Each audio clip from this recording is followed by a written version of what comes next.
이 말씀은 빌립보서 2장 5절에서 8절, 요한일서 3장 14절입니다. 앞에 화면으로도 같이 나옵니다. 말씀이 길지 않기 때문에 한 목소리로 같이 천천히 한번 읽어보겠습니다. 빌립보서 2장 5절입니다. 너희 안에 이 마음을 품으라. 곧 그리스도 예수의 마음이니 그는 근본 하나님의 본체시나 하나님과 동등됨을 취할 것으로 여기지 아니하시고 오히려 자기를 비워 종의 형체를 가지사 사람들과 같이 되셨고 사람의 모양으로 나타나사 자기를 낮추시고 죽기까지 복종하셨으니 곧 십자가에 죽으심이라. 요한일서 3장 14절입니다. 우리는 형제를 사랑함으로 사망에서 옮겨 생명으로 들어간 줄을 알거니와 사랑하지 아니하는 자는 사망에 머물러 있느니라. 오늘 이 본문 말씀을 가지고 믿음과 사랑의 관계라는 제목으로 최명환 목사님 하나님 말씀 전해 주시겠습니다. 샬롬. 반갑습니다. 금년에 우리 한국에도 큰 산불이 많이 일어났죠. 한국에 이렇게 산불이 또 많이 일어나나 제가 깜짝 놀랐습니다. 근데 제가 살고 있던 그 캘리포니아는 뭐 여기저기 뭐 해를 거르지 않냐고 해마다 아주 큰 산불들이 많이 일어나는데요. 그래서 뭐 사람들이 죽기도 하고, 뭐 이제 미국 사람들은 우리 한국 사람들은 이 대로변에 집이 집값이 비싸잖아요. 그러나 미국은 산으로 올라가면 갈수록 집이 비싸거든요. 한국은 반대입니다. 그러다 보니까 아주 부자들이 그 산 속에, 숲 속에 사는데, 그런 분들이 뭐 목숨을 잃기도 하고 집을 불태워버리는 그런 경우가 많이 있습니다. 그것은 아마도 비가 자주 오지 않고, 그리고 또 기후가 너무 건조하기 때문이 아닐까, 그런 생각이 듭니다. 왜냐하면 뭐 한국에도 이번에 방화가 있었지만 미국에도 방화가 있어요. 방화, 불을 누가 질렀다, 방화가 있지만, 그러나 상당 부분은 거의 절반 가까이는 자연 발화로 너무 건조하다 보니까 불이 일어난다고 합니다. 이렇게 산불이 휩쓸어간 그 아주 불탄 그 자리에 제가 그 산불이 난 그곳을 뭐 가보기도 했는데요. 뭐 완전히 그냥 새까맣게 불타버려요. 그럼 그곳에 이제 제일 먼저 살아나는 그 들풀이 무엇일까? 식물이 무엇일까? 우산이끼라고 그래요. 우산이끼. 근데 이 우산이끼는 제일 먼저 불탄 자리에서 제일 먼저 살아나서 자기 생명을 유지하는 것도 있지만은 다른 식물들이 자랄 수 있는 터전을 마련해 주게 됩니다. 들풀들이 자랄 수 있는 터전을 마련해 주고, 그리고 나무들이 숲을 이룰 수 있도록 밑 그 아래 정지 작업을 한다, 그렇게 보면 되겠네요. 아무튼 이렇게 이 우산이끼가 너무나 보잘것없지만은 사실 따져보면 얼마나 귀한 식물입니까? 또 이제 미국 LA에서 약 한 2시간 정도 사우스로 남쪽으로 내려가다 보면 그 멕시코 국경을 접하고 있는 그 도시가 샌디에고인데요. 그 샌디에고하고 국경을 넘어가면 그 티아나라는 그 멕시코 도시가 있어요. 크지 않은 도시가 있는데, 그 티아나에서 한 2시간 정도, 2시간 반 정도 내륙으로 이제 들어가다 보면 샌 퀸틴이라는 그런 도시, 그런 지역이 있어요. 지역이 아주 산 속에 있는 그런 지역인데, 거기에는 우리 교회가 개척하고 얼마 안 돼서 헌옷, 그리고 라멘, 그리고 문구용품 이런 것들을 싣고 몇 년 동안 선교를 다녔던 곳이기도 합니다. 거기는 이제 공장이 일부 있어가지고 멕시코 전역 그 아주 못 사는 지역에 사는 그 부족들 16개 부족들이 거기 와서 이제 임시로 살고 있어요. 공장 다니면서 살고 있는데 그 삶이 얼마나 열악한지 모릅니다. 뭐 우리나라 6.25 아마 전후 정도라고 보면 틀림없을 거예요. 그냥 흑백돌로 이렇게 네모나게 집을 지어가지고 그 안에서 자고 그 안에서 밥 해 먹고 뭐 그런 정도로 이제 화장실은 바깥에 공동 쓰고 그런 지역인데, 자, 참 우리는 그걸 보면서 너무 어떻게 저렇게 이 시대에 저렇게 살 수가 있을까 그런 생각을 해봅니다. 사실 그렇지 않습니까? 그렇게 밑바닥 인생을 살고 싶어서 그렇게 사는 사람이 어디 있겠어요? 미국에도 보면 뭐 어느 도시든 간에 홈리스 피플, 그 집 없는 사람들이 바깥에 나가지고 뭐 너무 그냥 여기저기 경관을 뭐 흐트리고, 그래서 이번에 그 트럼프 대통령이 그 아주 강경하게 쫓아내겠다고 뭐 그런 식으로 하기까지 했는데, 그렇게 밑바닥 인생을 살고 싶어 사는 사람이 누가 있겠어요? 누가 있겠습니까? 어쩌다 보면 그걸 된 거죠. 근데 사실 따지고 보면 그 우산익기라는 그 아주 보잘것없는 식물이 있기 때문에 나무들이 숲을 이룰 수가 있고, 또 그들처럼 밑바닥 인생이 있기 때문에 그들을 보고 위안을 얻는 사람들이 또 있잖아요. 그리고 또 그 밑바닥 인생이 있기 때문에 하이 클래스가 존재하게 되는 것입니다. 자, 우리는 하나님을 믿는다, 예수 그리스도를 믿는다, 그렇게 말하죠. 여러분, 하나님 뭘 믿습니까? 예수님 뭘 믿습니까?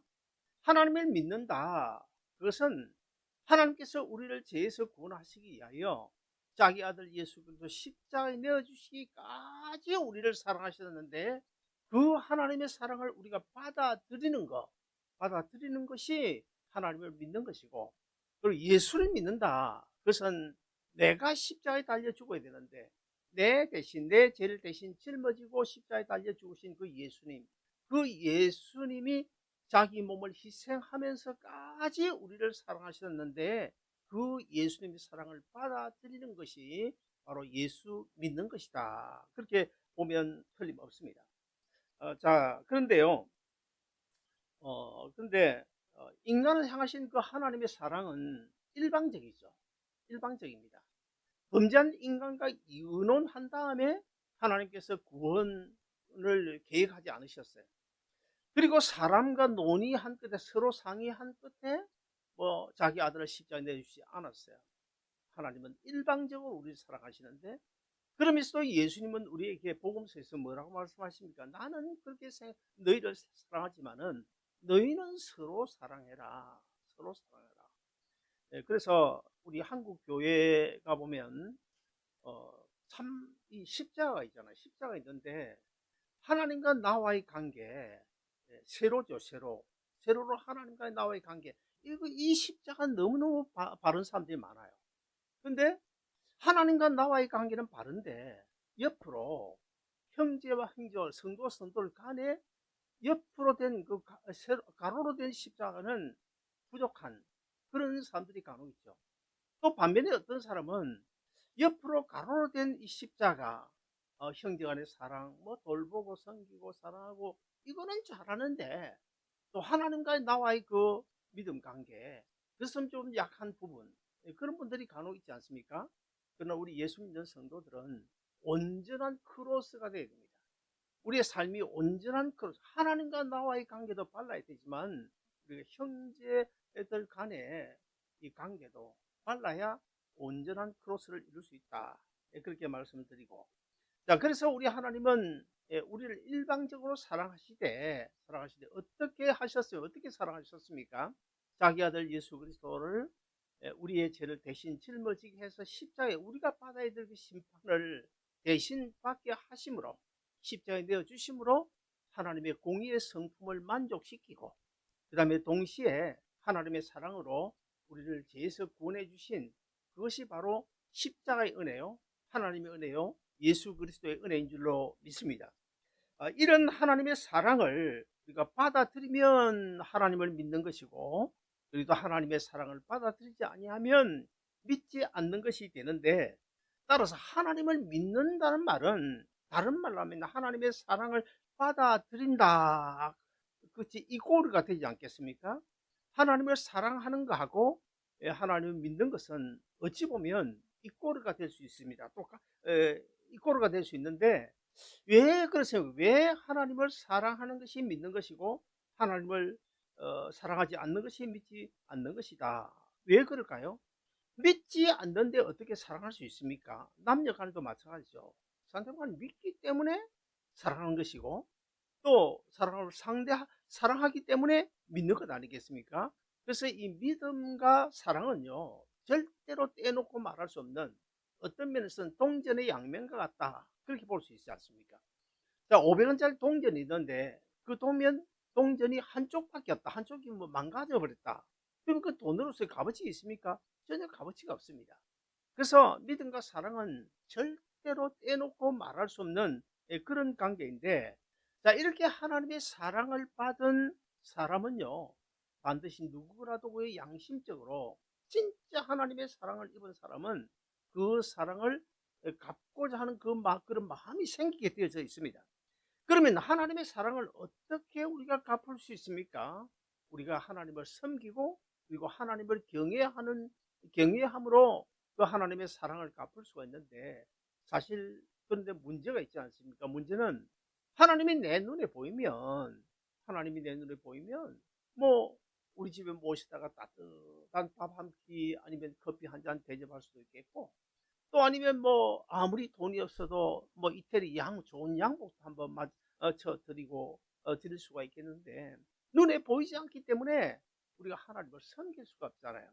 그러면 어떻게 우리가 하나님을 섬길 수 있을까요? 그 답이 요한 1서 4장 20절 21절에 나오는데 우리 한번 같이 읽어보시겠습니다. 같이 읽습니다. 시작. 이제 하나님을 사랑하노라 하고 그 형제를 미워하면 이는 거짓말하는 자니, 보는 바 그 형제를 사랑하지 아니하는 자는 보지 못하는 바 하나님을 사랑할 수 없느니라. 우리가 이 계명을 주께 받았나니 하나님을 사랑하는 자는 또한 그 형제를 사랑할지니라. 무슨 말입니까? 너희가 정말 나를 사랑하냐? 그러면 내 눈에 보이는 형제를 사랑해라. 형제를 먼저 사랑하라. 그것이 바로 나를 사랑하는 것이란다, 그 말씀입니다. 자, 마태복음 25장에 보면 우리가 잘 아는 그런 염소와 양의 비유가 나오지 않습니까? 그 비유는 사실 우리 주님께서 나중에 천사들과 함께 재림하셔서 심판하실 그때의 일을 미리 보여주는 사건인데요.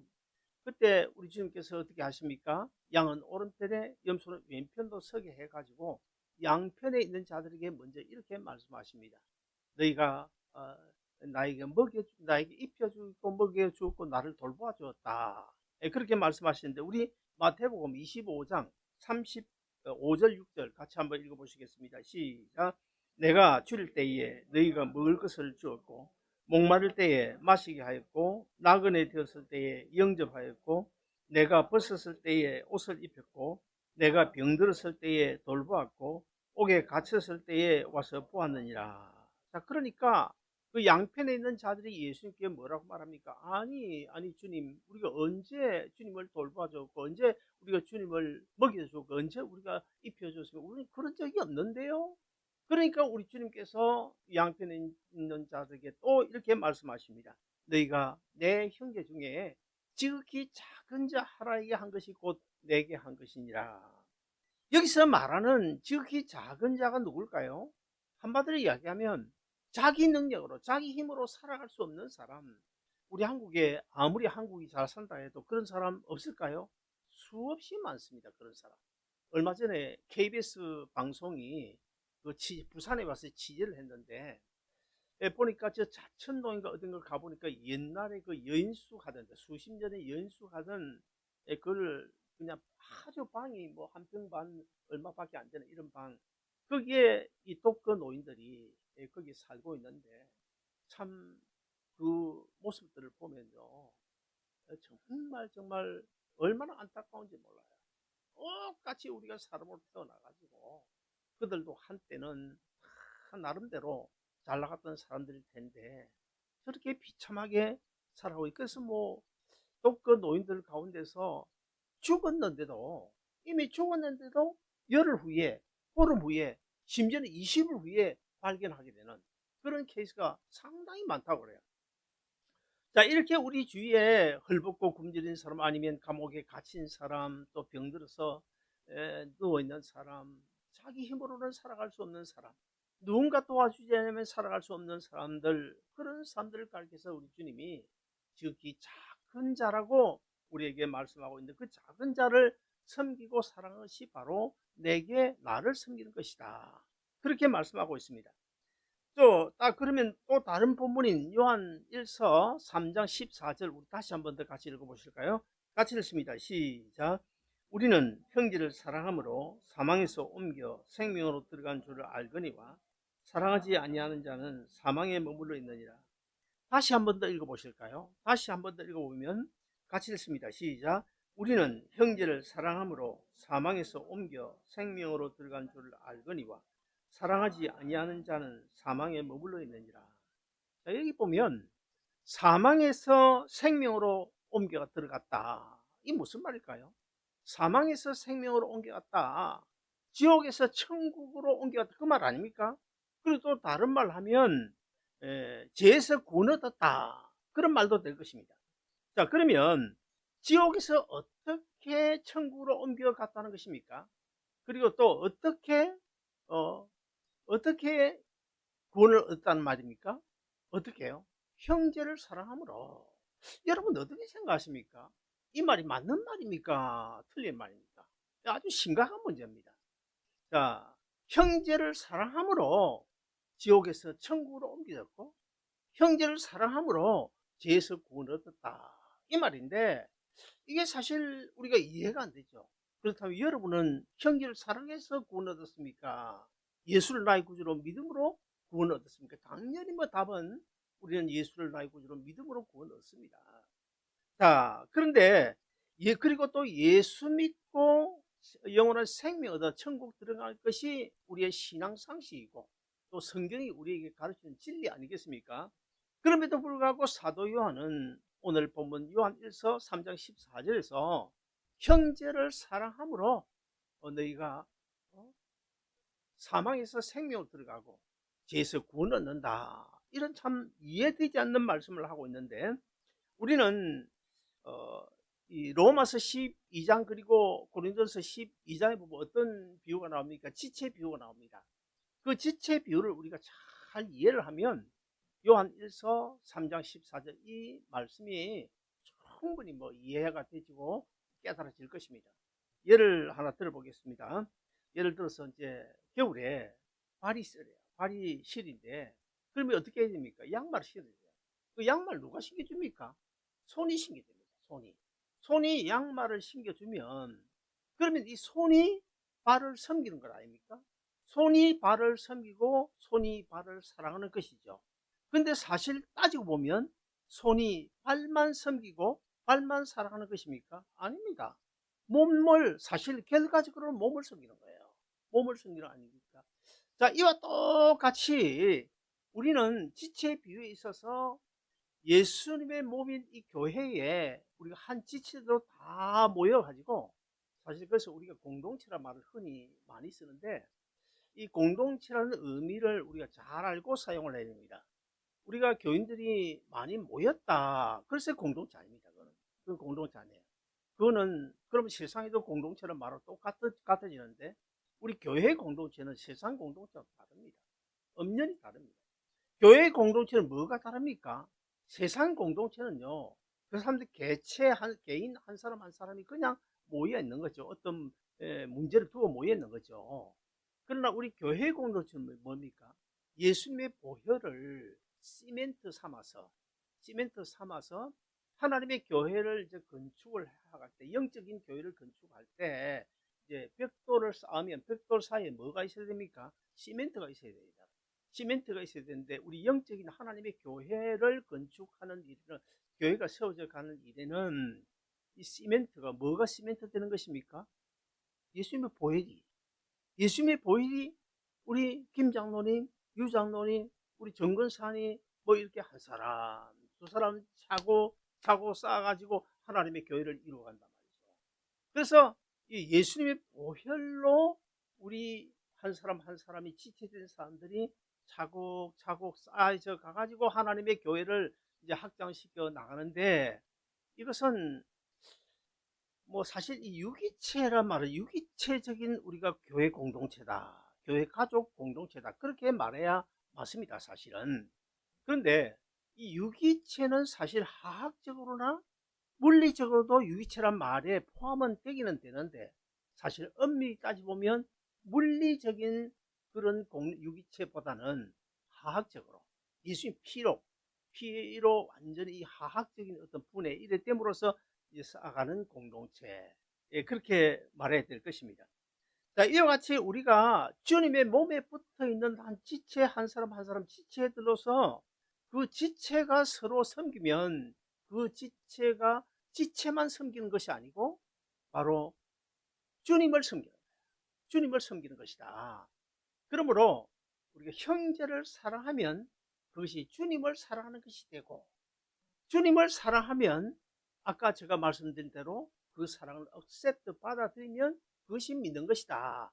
그런 논리로 볼 때 형제를 사랑하면 그것이 주님을 사랑하는 것이고, 주님을 사랑하는 것은 또 우리가 주님을 믿는 것이 되어 그 믿음이 우리를 어떻게 해요? 사망에서 생명으로, 죄에서 천국으로 구원 얻게 한다. 사도 요한이 틀린 말 한 게 아니고, 그런 식으로 이건 사실 엄밀히 따져보면요 아주 신비로운 구원의 진리라고 볼 수 있습니다. 이 요한 1서 3장 14절은요 여러분 돌아가시거든 좀 이 한 절을 여러분 꼭 좀 묵상해서 잘 깨달아졌으면 좋겠습니다. 자, 우리는 예수 믿고 구원 얻었습니다. 그러면 우리가 어떤 예수님을 믿고 구원 얻었습니까? 어떤 예수를 믿고 구원 얻었냐? 그것은 예수님이 자기를 희생하고 우리의 죄를 대신 짊어지고 십자가에 죽으신 그 예수님 우리가 믿잖아요. 그냥 단순히 하나님의 아들 예수를 내가 믿는다 그건 아니고 예? 자기를 우리를 위하여 희생해 주신 그 예수님을 우리가 믿고 구원을 얻었잖아요. 그렇다면 그런 예수님을 희생하신 예수님 믿으면 우리 또한 주님처럼 사실 뭐 다른 형제 자매를 위하여 죽어주지는 못할 망정 주님께서 형제를 사랑하고 섬기라고 했으니까 그 주님의 명령에 우리가 순종하며 살아야 되지 않겠는가. 오늘 본문은 지금 이걸 말씀하고 있습니다. 예, 그리고 이제 사람들은 보면 이제 다들 참 바쁘다고 말하죠. 뭐 주의 교회 일도 그렇고 뭐 섬기고 뭐 이웃을 섬기는 이런 일도 그렇고 난 바빠서 내가 나중에 은퇴하면 리타이어하면 그러면 내가 또 지금 시간이 없는데 나중에 시간이 좀 나면 내가 지금 좀 형편이 어려우니까 저 형편이 좀 나아지면 내가 그때는 정말 주를 위해서 열심히 일하겠다고 그렇게 말했잖아요. 그런데 사실 이것은 엄밀히 따져보면 성경적으로도 이거는 핑계에 불과합니다. 왜 그럴까요? 전도서 우리가 11장 4절 우리 같이 한번 읽어보시겠습니다. 구약성경 전도서 11장 4절 같이 읽습니다. 시작. 풍세를 살펴보는 자는 파종하지 아니할 것이요 구름만 바라보는 자는 거두지 못하리라. 자, 무슨 뜻일까요? 오늘은 바람이 불 것 같은데 어떻게 나가서 씨를 뿌려? 오늘 안 되겠어. 오늘은 아무래도 오후에 비가 올 것 같은데 구름을 보니까 비가 올 것 같은데 나가서 뭐 추수가 되겠어? 추수 내일 하지 뭐. 이렇게 미루지 말라는 거예요. 이런 핑계 하지 말라는 것입니다.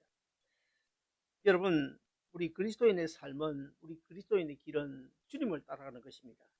그런데 희생 없이 어떻게 희생의 주님을 따라간다는 말입니까? 고난을 싫어하면서 고난의 주님을 우리가 어떻게 따라갈 수 있나요? 지금 내가 서 있는 이 자리에서 언제나 저는 옛날에 미국에서도 강조를 했지만은 우리가 이것저것 계산 맞추지 말자. 지금 만약에 하나님께서 나에게 어떤 감동을 주시면 구제라든 선교라든 아니면 교회 일이라든지 감동을 주시면 그때 해야 돼요. 그때 미루지 말자. 내일로 다음 주일로 1년 후로 미루지 말고 그때 해야 돼요.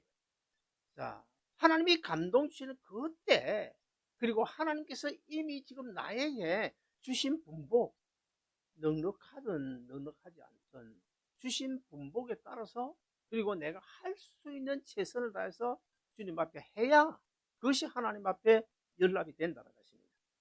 사람은 누구나 이 완벽함이라는 그런 우리 하나님은요, 사실 이 완벽주의를 좋아하지 않는데 왜 그렇습니까?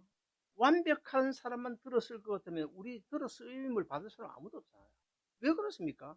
뭐 다 잘못이 있고 허물투성이고, 그 다음에 뭐 연약한 에노시라는 그 원어대로 연약한 존재이고, 그리고 또 우리 하나님은요, 잘났다고 하는 사람은 절대 안 들었거든요. 왜 안 들었습니까? 성경에 나와 있잖아요. 하나님은 교만한 자를 물리치시고 겸손한 자를 들으신다고 그러죠. 그래서 하나님 절대로 교만한 자를 들으시지 않는다. 그러므로 우리는 있는 모습 그대로 하나님 주신 분복 가지고 내가 할 수 있는 최선을 다해서 하나님의 교회도 섬겨야 되고, 형제자매도 섬겨야 되고, 구제도 해야 되고, 선교도 해야 되고, 그렇게 해야 하나님이 기뻐 받으실 줄로 믿습니다. 자, 그리고 또 우리 주님께서 이 땅에 계실 때에 어떻게 하셨는가? 목회도 마찬가지고 우리 신앙생활도 마찬가지입니다. 언제나 주님께서 이 땅에 계실 때 어떻게 하셨을까? 이런 부분은 어떻게 처리하셨을까? 목회는 또 어떻게 하셨을까? 이걸 보고 따라하면 그건 정답이죠. 그건 정답이죠. 여러분, 우리 주님께서 언제 섬김을 받았나요? 섬김 받으신 적이 없습니다. 그리고 언제 높은 자리에 앉았습니까? 높은 자리에 앉으신 적이 없어요. 하룻밤 편히 주무실 방 한 칸도 없었습니다. 그렇게 살다가 십자가에 달려 죽으시고 가셨습니다. 사랑하는 여러분, 우리는 이 믿음과 사랑, 온전한 십자가를 이루어야 돼요. 우리 그냥 뭐 예수 믿는다. 전번에 제가 구원에 이르는 믿음 두 번째 시간 하면서 사도신경에 나오는 이 믿음의 내용들 하나도 안 믿으면 구원의 징검다리 같아서, 징검다리 몬드가 하나라도 빠지면 못 건너가잖아요, 강을. 구원의 강물을 못 건너가듯이 하나도 안 믿으면 안 된다고 그렇게 말씀드렸는데, 이 믿음과 이 사랑이라는 것도 온전한 11조가 이루어지고 있나, 이것을 늘 체크를 해야 돼요. 내가 지금 장로로서, 권사로서, 집사로서, 목사로서 정말 하나님 보실 때에 온전한 십자가 이루어지는 그런 삶을 살고 있을까, 이것을 점검해보고, 그래서 오늘 본문이 우리에게 말씀하는 것은 믿음과 사랑의 관계, 믿음과 사랑은 동전의 양면과 같아서 하나라도 빠지면, 한쪽이라도 없으면 이루어질 수 없는 것이 믿음과 사랑의 관계다라는 사실을 꼭 기억하고, 여러분 삶 속에서 십자가 온전히 내 삶 속에서 크로스가 되는, 크로스를 이루는 그런 삶이 되어져서 하나님 기뻐하시는 그런 삶을 살아가시기를 주의 이름으로 축원드립니다. 기도하겠습니다. 자비로우신 하나님 아버지, 은혜를 감사합니다. 오늘도 요한 1서 3장 14절을 통해서 정말 우리가 평소에 깨닫지 못하던 것을 다시 한 번 더 나누어 봤습니다. 아버지 하나님, 믿음과 사랑 동전의 양면과 같아서 어느 하나 것이라도 빠지면 안 되는데, 우리는 믿음과 사랑을 통해서 온전한 주님의 십자가를 이룰 수 있는 저희들 다 되도록 주님께서 도와주시기를 원하오며, 아버지 하나님, 우리 해성교회가 하나님 앞에 간절히 소원하고 기도하는 그 모든 기도의 제목과 소원들 주님께서 이미 다 알고 계시지 않습니까? 하나님이여, 하나님의 때에 어쩌면 또 하나님께서 좀 때를 앞당겨 주실 수도 있는 줄로 믿사오니, 성경 구약 시대에도 주님께서 그렇게 하시지 않았습니까? 하나님이여, 하나님이 우리 사랑하는 담임 목사님 꼭 하나님이여 그 회복의 때를 앞당겨 주시고, 하나님 건강하여 다시 우리 만날 수 있도록 도와주시옵소서. 그 외에도 우리 교회 여러 가지 문제를 놓고 기도하며 한 마음으로 헌신봉사하는 우리 사랑하는 직분자들, 온 교회 성도들이 혼연일치 한 마음으로 모든 일들을 주님 앞에 기도와 간구하면서 하나님 뜻을 이루어가는 우리 모두가 되게 도와주시옵소서. 예수님 이름으로 간절히 기도하옵나이다. 아멘.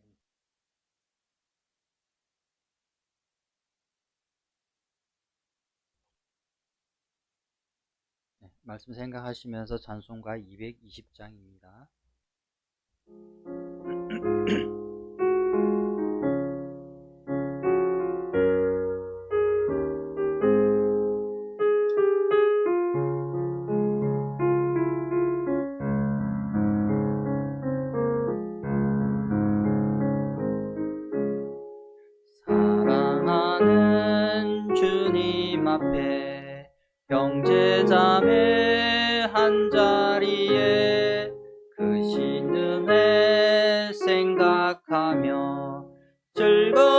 찬송 부르네. 내 주 예수 복을 받아 모든 사람 내 몸같이 반실끝임 위로하고 진심으로 사랑하세. 사랑하는 주님 앞에 온갖 충성 다 바쳐서 괴로우나 즐거우나 주님만 힘써 섬기네. 우리 주님 거룩한 손 제자들의 발을 씻어 남 섬기는 종의 도를 몸소에게 보이셨네. 사랑하는 주님 예수 같은 주로 섬기나니 한 빛바다 한 몸 이루 형제여 친구들이여 한 몸같이 친밀하고 마음으로 하나 되어 우리 주님 크신 뜻을 지성으로 준행하세.